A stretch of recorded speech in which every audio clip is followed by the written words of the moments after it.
Well, friends, this is a VR.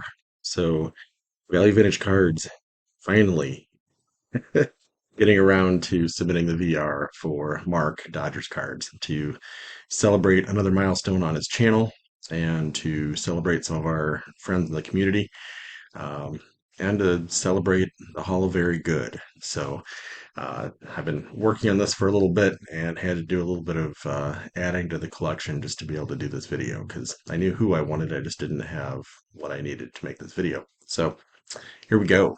I'm going to start off actually with the shout outs because to me that's the real core and root of what we're doing. The cards are kind of fun, the stories are kind of fun, but who we're supporting is really what this is all about. So he asked us to shout out three. Um, I don't know. I seem to never play by the rules. So I'm going to shout out three that uh, I probably do in half my videos. Always Jason, Everyday Card Collector. Got to go follow him. He's definitely been on YouTube less than 3 years. Just celebrated a year. Josh, Vintage Card Wonderland. Um, Newer than I am actually to YouTube, so he's still in that rookie status as well. And Joe Redneck Collector. So kind of consider that almost like my pledge class. We kind of all just bounce ideas off each other and collaborate and support each other. So we're all kind of in that same little pool of new fresh energy and learning our way through the YouTube process and getting acclimated to the community. So I'm gonna throw those three out. Please, if you're not subscribed, go subscribe to those three. The next three are amazing channels that I am in the growth process and learning process, getting to know and consider them all friends. So Jay, Average Vintage Collector, which is as you watch his channel, you realize he's got a pretty darn awesome collection. So it's awesome to see him out sharing. He's always been an amazing part of the community and supporter, and now sharing his collection is just really cool to see. Rusty Vintage Cards, also awesome stuff. Great contributor, very active, and just good guy. And the last one is Russ, collecting Nolan. So I need to do a better job of shouting out channels because I feel like there's a lot of really great channels. Russ collecting Nolan, I love seeing these journeys because you'll see folks that are like very determined and they're very much on a straight and narrow path, and then they're like, well, okay, I've done most of that, or I've got a lot of that, so now where do I go? And so they veer into players that Nolan faced, and then they start watching other channels and they kind of get the bug. So I'm going to work on some corruption there and see if I can keep pushing some of the vintage and maybe even pre-war agenda, even though Nolan Ryan was only born in 1947, so he wouldn't have a pre-war contact for any reason. So maybe we just say like, players that Nolan's dad might have seen play baseball. Maybe that's the next venue for for Russ. But let me get into the Hall of Very Good. So those are the channel shout outs.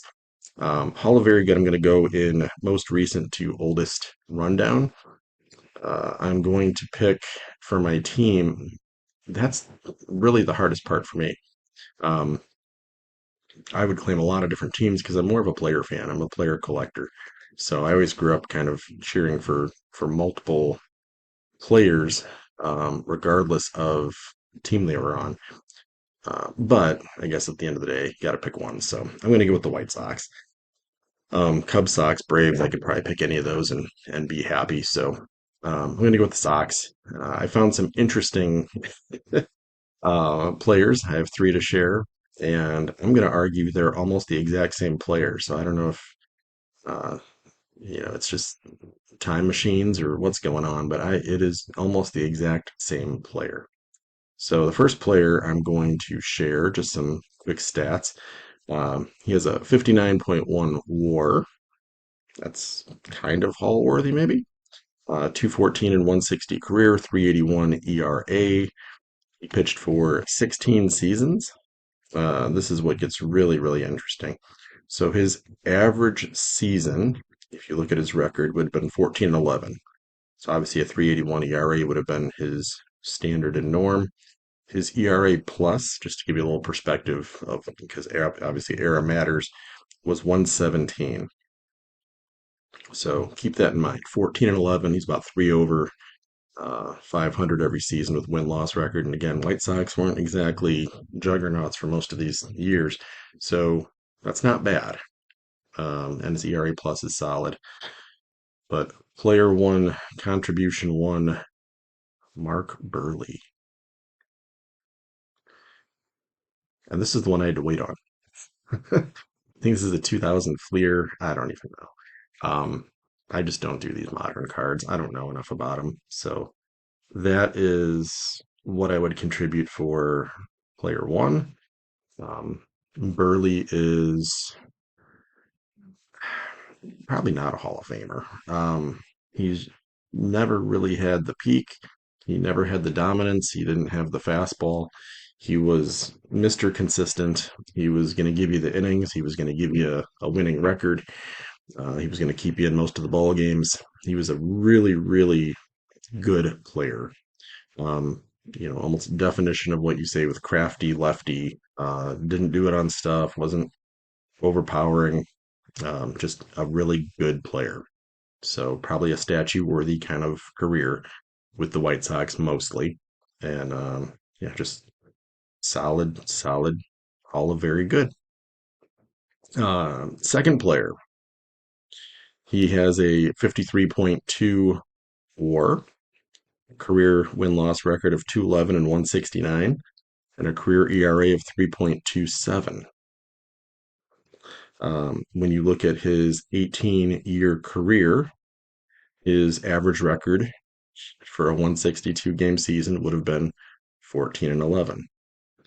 His career ERA, like I said, was 3.27, which led to a career ERA plus of 119. I'm getting the theme here. And that would have been basically a full generation back. If you don't know that, it's Billy Pierce. Um, we throw away some of these terms when you say like who's a common. It's crazy because these really are like quote unquote common cards. It doesn't mean they're common players, but when you say common card, it's because when you look in the Beckett price guide, they weren't there. They didn't. Sometimes you see like little like regional stars might be worth double of a common price, but some kind of disclosure or something, or growing up in Chicago area like I did, Billy Pierce had enough of a reputation that his cards would have gone for a lot more at a local card shop or local card show. But Red Heart is actually a really neat set. So if you're looking for something fun in the 50s, Red Hearts are fun, which is ironic. The Red Heart has a blue background. But when you take a look at what they go for, this is a local card shop pickup. That's a pretty clean 61 tops. Bill Pierce. Billy, come on. Um, when you look at Bill Pierce there, that was a buck. Probably paid 70 cents for it. Um, and it came in a top loader. So it's already like a dime into it with just the storage case. So uh, pretty crazy. But it's hard to get a comp that is any closer than Mark Burley and Billy Pierce. I was literally shocked when I dug in just a little bit deeper.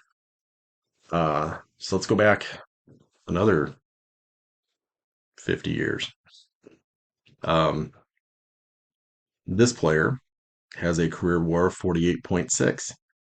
His career record was 189 and 156, and his ERA was 2.39, which probably sounds more stellar today, but think of era.